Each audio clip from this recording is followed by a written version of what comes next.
Hi friends, welcome back to Reva's world. இன்னைக்கு நம்ம ரேவாஸ் வேர்ல்டில் என்ன வீடியோ அப்படின்னு பார்த்தீங்கன்னா, ரொம்ப சிம்பிளாக செய்யக்கூடிய ஒரு வத்த குழம்பு ரெசிபி தான் நம்ம இன்றைக்கி பார்க்க போகிறோம்.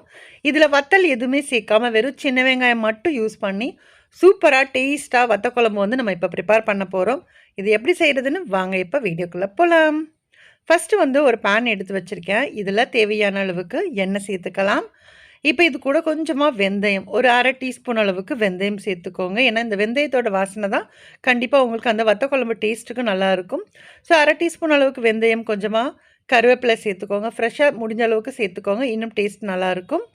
இப்போ சின்ன வெங்காயம் பார்த்திங்க அப்படின்னா உங்களுக்கு எவ்வளோ தேவையோ அந்த அளவுக்கு சின்ன வெங்காயம் யூஸ் பண்ணிக்கோங்க. குறைஞ்சது ஒரு 150 கிராம் அளவுக்கு சின்ன வெங்காயம் ஆட் பண்ணிக்கலாம். ஏன்னா இதில் வந்து நம்ம வத்தல் எதுவுமே சேர்க்க போகிறதில்ல, அதனால் சின்ன வெங்காயம் நிறைய சேர்த்திங்க அப்படின்னா ரொம்ப டேஸ்ட்டாக இருக்கும். இப்போ சின்ன வெங்காயம் சேர்த்ததுக்கப்புறமா இதை நல்லா வந்து வதக்கிக்கலாம். அந்த லைட்டாக கலர் வந்து மாறும் இல்லையா, அந்த ஸ்டேஜ் வரைக்கும் இதை வந்து நம்ம வறுத்துக்கணும். எப்பயுமே வத்த குழம்பு அப்படின்னா நம்ம ஏதாச்சும் வத்தல் போட்டு தான் கண்டிப்பாக செய்வோம் இல்லையா. ஆனால் வத்தல் இல்லாத பட்சத்தில் இந்த குழம்பு நீங்கள் ப்ரிப்பேர் பண்ணுங்கள். சின்ன வெங்காயம் மட்டுமே நம்ம யூஸ் பண்ணி இந்த வத்த குழம்பு செய்யும்போது டேஸ்ட்டு ரொம்பவே நல்லாயிருக்கும். இது கூட முடிஞ்சால் நீங்கள் பூண்டு வந்து சேர்த்துமே நம்ம செஞ்சுக்கலாம். இன்றைக்கி நான் பூண்டு கூட சேர்க்கல, வெறும் சின்ன வெங்காயம் மட்டுமே நம்ம யூஸ் பண்ணி இந்த வத்த குழம்பு ப்ரிப்பேர் பண்ணும்போது அவ்வளோ டேஸ்ட்டாக இருந்தது. இப்போ இது கூட நல்லா பழுத்த தக்காளி, ஒரு பெரிய தக்காளி வந்து சேர்த்துக்கலாம். சேர்த்துட்டு இது ரெண்டுமே நல்லா மிக்ஸ் ஆகி நல்லா வதங்கி வரட்டும். இது வதங்கிறதுக்காக கொஞ்சமாக நம்ம உப்பு சேர்த்துக்கிட்டோம் அப்படின்னா இன்னுமே நல்லா வதங்கி வரும். இப்போ வெங்காயம், தக்காளி இது எல்லாமே நல்லா வதங்கி வர டைமில் தான் இது கூட நம்ம மசால் பொடி எல்லாமே சேர்க்கணும். இப்போ இது கூட மசால் பொடின்னு பார்த்திங்கன்னா, நான் வீட்டில் அரைச்ச குழம்பு மிளகாத்தூள் இருக்கு இல்லையா, அந்த பொடியில் இருந்து தான் நான் வந்து இன்றைக்கி 2.5 டீஸ்பூன் அளவுக்கு சேர்த்துக்கிறேன். ஸோ இது வந்து சாம்பார், புளிக்குழம்பு எல்லாத்துக்குமே யூஸ் பண்ணக்கூடிய ஒரு பொடி தான் நான் இன்றைக்கி வந்து சேர்த்துக்கிறேன். ஸோ இப்போ இது கூட ஒரு அரை டீஸ்பூன் அளவுக்கு மஞ்சள் தூள். இப்போ இதுக்கு வந்து நம்ம காரம் இது எல்லாமே ஆல்ரெடி இதுலேயே நம்மளுக்கு இருக்கும். ஸோ இருந்தாலுமே நான் வந்து இன்றைக்கி கொஞ்சமாக மிளகாத்தூளும் அப்புறம் மல்லித்தூளும் கொஞ்சமாக நான் வந்து சேர்த்துக்கிறேன். தேவைப்பட்டால் சேர்த்துக்கோங்க, வேண்டாங்கிறவங்க ஸ்கிப் பண்ணிக்கலாம். இப்போ இது கூட நான் வந்து ஒரு அரை டீஸ்பூன் அளவுக்கு தனியா பவுடரும், அரை டீஸ்பூன் வந்து மிளகாத்தூளும் சேர்த்துக்கிறேன். உங்களோட காரத்துக்கு ஏற்ப கூட குறைச்சி நீங்கள் வந்து தாராளமாக சேர்த்துக்கலாம். சப்போஸ் நீங்கள் காரம் சாப்பிடாதவங்களா இருந்தால் நீங்கள் இது வந்து சேர்க்க வேண்டாம். நல்ல காரம் சாப்பிட்றவங்களா இருந்தால் இதை சேர்த்துக்கோங்க. சப்போஸ் இன்னுமே காரம் வேணும் அப்படின்னாலுமே நீங்கள் எக்ஸ்ட்ரா செக் பண்ணிவிட்டு மறுபடியும் ஆட் பண்ணிக்கலாம். புளி வந்து கொஞ்சம் நெல்லிக்காய் அளவுக்குன்னு சொல்லுவோம் இல்லையா, கொஞ்சம் பெரிய நெல்லிக்காய் அளவுக்கு புளி எடுத்து நல்லா கரைச்சி எடுத்து வச்சுருக்கேன். ஸோ அதுவுமே நிறைய சேர்த்துற வேண்டாம். கொஞ்சம் பார்த்துட்டு நம்ம வைக்கிற குவான்டிட்டிக்கு தகுந்தாப்புல நீங்கள் வந்து சேர்த்துக்கோங்க. இப்போ கொஞ்சமாக புளி வந்து நான் கரைச்சி ஆட் பண்ணிட்டேன். இது வந்து ஒரு 4 பேர் சாப்பிட்ற அளவுக்கு தான் நம்ம இன்றைக்கி ப்ரிப்பேர் பண்ணுறோம். ஸோ எப்பயுமே காரக்குழம்பு அப்புறம் வத்த குழம்புலாம் வந்து நிறைய ஊற்றி சாப்பிட மாட்டோம் இல்லையா, கொஞ்சம் பெரட்டி தான் சாப்பிடுவோம். ஸோ அந்த அளவுக்கு நம்ம பார்த்துட்டு சேர்த்துக்கலாம்.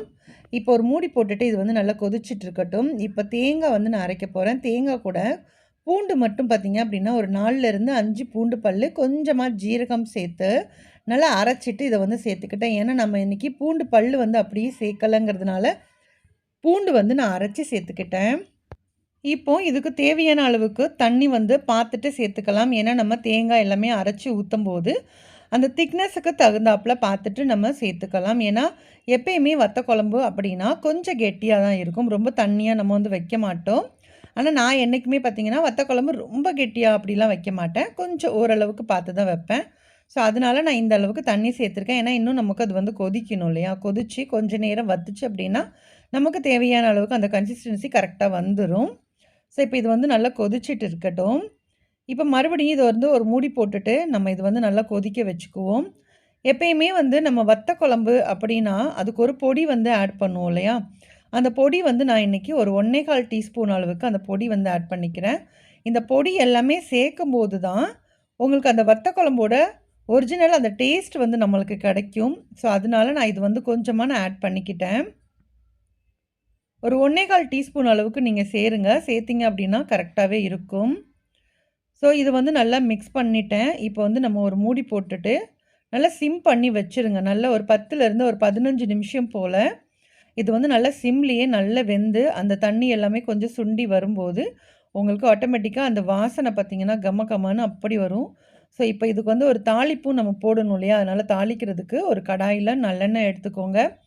நல்லெண்ணெய் கொஞ்சம் சூடானதுக்கப்புறமா கடுகு, உளுத்தம்பருப்பு, கொஞ்சமாக வெந்தயம், சீரகம் எல்லாமே சேர்த்துட்டு, சின்ன வெங்காயம் ஒரு 4, 5 சின்ன வெங்காயத்தை நல்லா சின்ன சின்னதாக கட் பண்ணிவிட்டு அதையும் ஆட் பண்ணி, கொஞ்சமாக கருவேப்பிலை, கொஞ்சம் பெருங்காயத்தூள் இது எல்லாமே நல்லா ஃப்ரை பண்ணிவிட்டு, இப்போ ஆல்ரெடி ரெடி பண்ணி வச்சுருக்கிற குழம்புல நம்ம வந்து இதை ஆட் பண்ணிக்கலாம். இப்போது குழம்பு வந்து நல்லாவே கொஞ்ச நேரம் நல்லா வற்றி வந்துருச்சு. இந்த டைமில் நம்ம வந்து தாளிப்பு ரெடி பண்ணதை சேர்த்துக்கிடுவோம். சேர்த்துட்டு நல்லா ஒன்ஸ் மிக்ஸ் பண்ணி விட்டுருங்க. அதே மாதிரி இதில் கொஞ்சமாக வெல்லம் வந்து சேர்க்கணும். இன்னுமே எக்ஸ்ட்ரா டேஸ்ட் வந்து அதுதான் உங்களுக்கு கொடுக்கும். நாட்டு சர்க்கரை இல்லை அப்படின்னா வெல்லம் வந்து ஒரு 1/2 டீஸ்பூன் அளவுக்கு சேர்த்துக்கோங்க. சேர்த்துட்டு இப்போ ஒன்ஸ் நல்லா மிக்ஸ் பண்ணி விட்டுட்டோம் அப்படின்னா சூப்பரான டேஸ்டான வத்தக்குழம்பு ரெடி. சின்ன வெங்காயம் வத்தக்குழம்பு. இந்த டேஸ்ட் வந்து ரொம்ப நல்லாயிருக்கும். கண்டிப்பாக நீங்களும் ட்ரை பண்ணி பாருங்கள். ட்ரை பண்ணி பார்த்துட்டு உங்களோட ஃபீட்பேக்ஸை கண்டிப்பாக என் கூட ஷேர் பண்ணுங்கள். ஸோ இந்த வத்தக்குழம்புக்கு ஒரு பொடி போட்டோம் இல்லையா, அந்த பொடி வந்து ப்ரிப்ரேஷன் தான் உங்களுக்கு லாஸ்ட்டில் இதை வந்து ஆட் பண்ணியிருக்கேன். ஸோ தேவைப்படுறாங்க ஒன்ஸ் இதையுமே நீங்கள் செக் பண்ணிக்கோங்க. 1 டீஸ்பூன் அளவுக்கு கடலப்பருப்பு, 1 டீஸ்பூன் உளுத்தம்பருப்பு இது ரெண்டையுமே நல்லா வறுத்துக்கோங்க. ஓரளவுக்கு நல்லா வறுபட்டு வரும்போது இதில் 1 டீஸ்பூன் வந்து தனியா வந்து சேர்த்துக்கிறேன். முழு தனியா இருக்கு இல்லையா, இது சேர்த்துக்கலாம். சேர்த்துட்டு இதுவுமே நல்லா ஃப்ரை ஆகட்டும். இப்போது கொஞ்சம் காஞ்ச மிளகா சேர்த்துக்கலாம். ஒரு 4 மிளகா சேர்த்துக்கிறேன். 4 மிளகாய் சேர்த்து அதையுமே நல்லா வறுத்துக்கோங்க. இப்போ இது கூட கொஞ்சமாக கருவேப்பிலை, பெருங்காயப்பொடி, அப்புறம் கொஞ்சம் எள்ளு இது எல்லாமே நம்ம வந்து சேர்த்துக்கணும்.